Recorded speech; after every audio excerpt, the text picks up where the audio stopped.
Iterative prompting అంటే ఏంటి? Why it is a best practice. ఇది చూస్తే మనం ఇటరేటివ్ ప్రాంప్టింగ్ అంటే మనం ఒక ప్రాంప్ట్ చేస్తాము. ఎల్ఎల్ఎంకి సబ్మిట్ చేస్తాం. రెస్పాన్స్ చూస్తాం. దీంట్లో మనకు ఐడియా వస్తది. ఓహో! Maybe I should not do this. I should do this. I should also do this అని ఏదో ఒక ఐడియాకి వస్తది మనకి. మళ్ళీ అది మోడిఫై చేసి మళ్ళీ మనం ఎల్ఎల్ఎంకి సబ్మిట్ చేస్తాం. అంటే మన ప్రాంప్ట్‌కి వచ్చిన రెస్పాన్స్‌ని స్టడీ చేసి, ఈ రెస్పాన్స్‌ని ఇంకొద్దిగా బాగా చేయటానికి మనం మన ఒరిజినల్ ప్రాంప్ట్‌ని ఎలా మోడిఫై చేస్తే బాగుంటదో, ఇప్పుడు మనం ఇంతవరకే చూసినటువంటి ఈ ప్రాంప్టింగ్ టెక్నిక్స్ అన్నిటిని దృష్టిలో పెట్టుకొని మనం అలా మళ్ళీ కొద్దిగా మారుస్తాం అనమాట. రివైజ్ చేస్తాం అనమాట. ఆ రివైజ్ చేసిన దానికి మళ్ళీ అవుట్‌పుట్ ఏమొస్తదో, రెస్పాన్స్ ఏమొస్తదో చూస్తాం. So, once we are happy with the response at that point we will stop the process of iteration. దీన్ని మళ్ళీ చేయటం ఇలా కాకుండా మనం అంతవరకు okay. We are happy with this prompt అని అనుకుంటాం అనమాట. సో, మేజర్ స్టెప్స్ ఏముంటాయి? ఫస్ట్ మనం రాసే ప్రాంప్ట్‌ని డ్రాఫ్ట్ అనుకున్నాం అనుకోండి.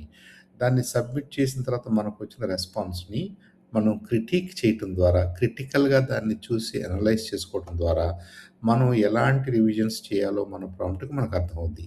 అలాంటి అజంప్షన్స్ గానీ, కండిషన్స్ ఆన్ అజంప్షన్స్ గానీ, ఫార్మాటింగ్ మీద కండిషన్స్ కానీ, సజెషన్స్ కానీ వాటెవర్ వి నీడ్ అది మనం రివైజ్ చేసి, మళ్ళీ అదే ప్రాంప్ట్‌ని సబ్మిట్ చేసినప్పుడు, మనకి ఇంకొద్దిగా బెటర్‌గానో, మోర్ సూటబుల్ రెస్పాన్స్ వచ్చిందనుకోండి.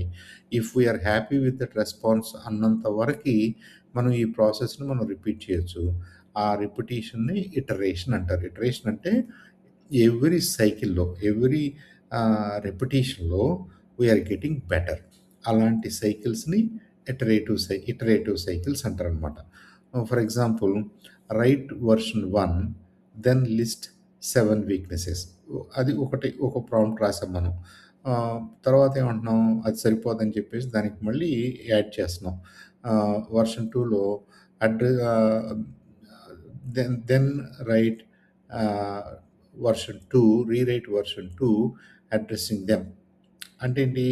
ఫస్ట్ వెర్షన్‌లోనేమో మనం చేసి 7 వీక్‌నెసెస్‌ని ఐడెంటిఫై చేయమంటున్నాం. ఆ ప్రాంప్ట్ ఎగ్జిక్యూట్ అయినాక ఒక రెస్పాన్స్ వస్తది. మళ్ళీ ఇది చూసుకున్న తర్వాత మనం ఏం చేస్తాం? అంటే మనం ఏమడుగుతున్నాం దాన్ని? Then rewrite version 2 addressing them. ఆ వీక్‌నెసెస్‌ని అడ్రెస్ చేస్తూ రెండో ప్రాంప్ట్‌ని మనం తయారు చేసుకుంటున్నాం అనమాట. ఇలా ఇటరేటివ్‌గా we can get our prompts better. We can also help LLMs to respond ah, with a response which is more acceptable to us అనమాట. So, we are helping LLM uh, to be more specific, more and more refined towards our goal. అంటే ఏంటంటే we need to help LLM and LLM also will help us identify the issues with the original prompt or the prompt that we just used. ఆ ప్రాంప్ట్ని మనం refine చేసుకుని, revise చేసుకుని, మళ్ళీ submit చేయడం ద్వారా ఇలా మనం 2 ఆర్ 3 ఆర్ 4 సైకిల్స్‌లో definitely we will get better and we will get a better response, probably the best response for that moment which we are happy with.